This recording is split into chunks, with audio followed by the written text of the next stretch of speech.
Assalamualaikum warahmatullahi wabarakatuh. Kami, mahasiswi dari Universitas Kyai Haji Abdul Wahab Hasbul Jombang. Video ini dibuat untuk menyelesaikan tugas akhir di mata kuliah Ilmu Jiwa Belajar dengan dosen pengapu Ibu Hilia As-Saumi MPDI. Kami dari kelompok 7 terdiri dari 3 anggota yang masing-masing bekerja sama dalam menulis tugas ini. Tapi sebelum kita membahas lebih lanjut, izinkan kami perkenalan terlebih dahulu.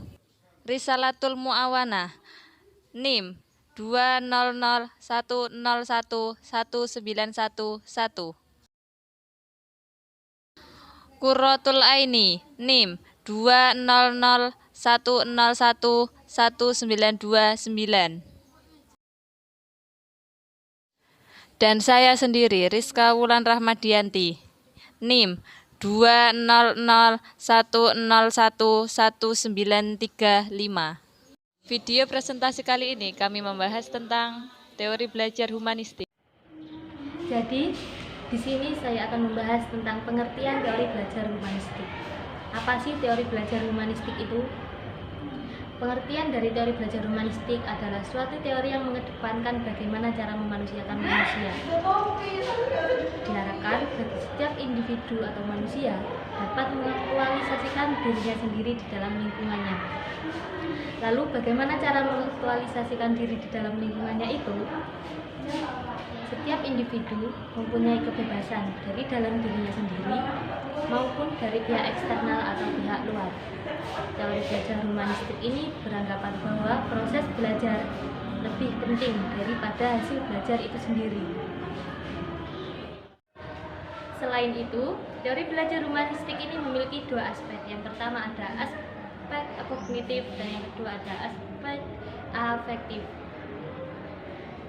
Aspek kognitif adalah suatu pengetahuan yang dimiliki oleh setiap individu atau manusia sehingga manusia itu mampu dan tahu bagaimana cara dia untuk berpikir, belajar, dan mengingat tentang suatu materi atau pembelajaran yang dia terima di saat di bangku sekolah, kuliah, ataupun di dalam dunia pekerjaan. Aspek efektif adalah suatu aspek yang dimiliki oleh diri individu sendiri untuk mengembangkan dirinya sendiri, entah itu menggali bakat atau kemampuan, sehingga dia mampu melibatkan dirinya sendiri menjadi suatu individu yang berhasil dan dapat diterima oleh lingkungan sekitarnya. Selain 2 aspek tersebut, terdapat hal penting untuk perkembangan teori belajar humanistik ini, yaitu suatu motivasi. Motivasi ini dapat berasal dari dalam diri sendiri sebagai pihak internal dan dapat berasal dari pihak eksternal atau pihak luar. Contohnya seperti kita sebagai calon guru atau fasilitator, kita memberikan suatu motivasi kepada peserta didik untuk mengembangkan atau membangkitkan semangat belajar peserta didik. Suatu teori belajar dapat dikatakan humanistik jika memiliki ciri-ciri sebagai berikut. Yang pertama yaitu menekankan pada aktualisasi diri individu, di mana manusia sebagai sosok individu yang bisa mengeksplorasi dirinya. Yang kedua, proses merupakan hal penting yang menjadi fokus belajar. Yang ketiga, melibatkan peran aspek kognitif dan afektif. Yang keempat, mengedepankan pengetahuan dan pemahaman. Yang kelima, tidak ada yang berhak mengatur proses belajar setiap individu.